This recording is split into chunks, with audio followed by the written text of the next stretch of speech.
Sir, जब श्री राम लला की प्राण प्रतिष्ठा हुई पिछले साल और फिर उसके कुछ दिनों के बाद कुंभ की तैयारी शुरू हो गई थी, तो एक जो अर्ली एस्टिमेट सरकार ने लगाया था वो 40-45 करोड़ का था कि इतने लोग यहाँ पर आएंगे।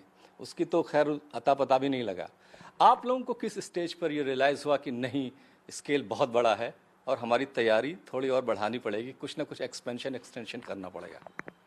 जब लोगों ने ये कहना चालू किया कि 144 वर्ष में बहुत सारे जो प्लैनेट्स हैं, ये कई सारे प्लैनेट्स एक पर्टिकुलर अलाइनमेंट में आए हैं और ये विरला अनुभव होता है जब वो काफ़ी सारी संख्या में प्लैनेट्स आते हैं।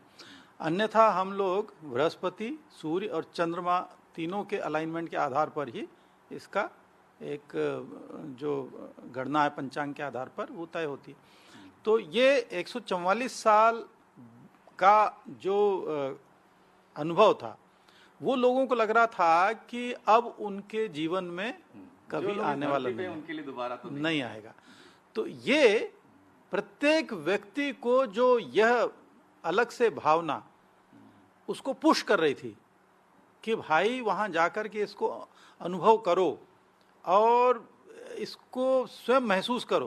तो ये जो भाव था ये धीरे धीरे करके लोगों को आकर्षित करता गया और पूरे विश्व से, जब हमारे पास में जर्मनी से है ना एक बार फोन आया कि साहब 100 लोग जो हिंदू सनातनी यहाँ के नहीं हैं, उसमें से बहुत सारे लोग सब वहीं के हैं, कोई वहाँ पे स्विट्जरलैंड का, कोई जर्मनी का, ऑस्ट्रिया का, अमेरिका का, इंग्लैंड का, फ्रांस का, ये सब 100 लोग एक ट्रेवल ऑपरेटर के माध्यम से आना चाहते हैं पूरे एक साथ और ये पार्टिसिपेट करना चाहते हैं।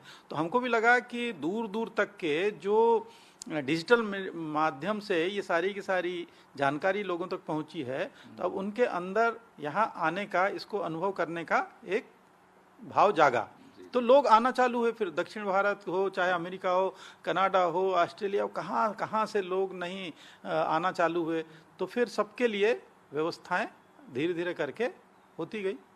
सर, मेनली जो लोग वहाँ पर जा रहे हैं वो ठीक से पहुँच जाएं, अगर रुकना चाहते हैं तो वहाँ रुक जाएं, ये सारी चीज़ें मुख्य तौर पर होती हैं। जब स्केल बढ़ता है तो इन चीज़ों को भी जाहिर बात है एक्सपेंड तो करना पड़ता है। तो फिर क्या किया, बीच में कहीं कुछ इम्प्रूवमेंट किया गया या एडिशन किया गया, क्या प्लानिंग चल रही थी उस वक्त सरकार में? देखिए, सरकार बहुत पहले से है ना जो प्लान कर चुकी थी कि अगर 40 करोड़ लोग, 45 करोड़ लोग आ रहे हैं तो उसी के अनुरूप वहाँ पर इंफ्रास्ट्रक्चर क्रिएट करना चाहिए। जी। पहले से ही जो है घाटों को लंबा कर दिया गया था और सभी लोगों को ये कहा गया था कि जो भी नियर का, समीप का घाट है, आप वहीं पर है ना इसको अनुभव कर सकते हैं। लेकिन ज़्यादातर लोगों का यही होता है कि हम संगम पर ही जाएंगे। तो उसके लिए फिर अलग अलग घाटों से नावों की व्यवस्था हुई और लोगों ने, जैसे कहते हैं ना, आवश्यकता फिर आविष्कार की जननी है, इस अंदाज से लोगों ने कहीं कहीं से दूर से ला के मांग के अपनी नाव, चप्पू वाली नाव, मोटर बोट वाली, हर तरीके की नावें फिर वहाँ पे उतारी। तो समझ लीजिए कि जब नावों की तादाद बढ़ी तो लोग किसी भी घाट पे वो रह रहे हों, किसी भी घाट पे रुके हों, फिर नाव से उन्होंने जो है संगम पहुँच करके डुबकी लगाने का क्रम जारी रखा। दूसरा ये हुआ कि मान लो लोगों को बहुत सारे चौपहिया वाहनों के लिए, यद्यपि 5 लाख से अधिक वाहनों के लिए जगह जगह 100 से अधिक पार्किंग स्थल बनाए गए थे, दूर पे भी थे, कुछ पास में थे, कुछ सब कुछ थे। कोशिश यह की गई थी कि कम से कम दूरी उनको तय करना पड़े। लेकिन इसके बावजूद क्या होता था कि बहुत सारे लोग बुजुर्ग 80, 85 साल, 90 साल के अपने माता पिता को लेकर के आए, किसी को व्हील चेयर की ज़रूरत है। तो फिर बहुत सारे ऐसे हुए कि उसको भी स्थानीय लोगों ने और बाहर के लोगों ने मिल करके 2 पहिए से उसका समाधान किया और 2 पहिया वाहनों की फिर जो है वहाँ पर बाइकर जो है उन्होंने लोगों को ट्रांसपोर्ट करना चालू किया। तो एकदम करीब के स्थल तक के, जहाँ तक जा सकते थे या जहाँ तक जाने की गुंजाइश थी, वहाँ तक के उन्होंने पहुँचाया।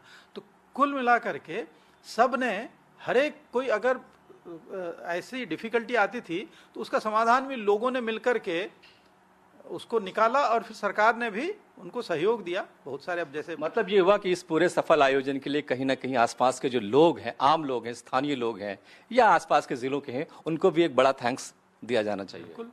देखिए, ये तो जनमानस का अपना कार्यक्रम होता है ना। कुंभ जो है माघ मेला के तौर पे तो हर साल ही होता है, 6 साल 12 साल में अर्धकुंभ कुंभ का भी आता ही है।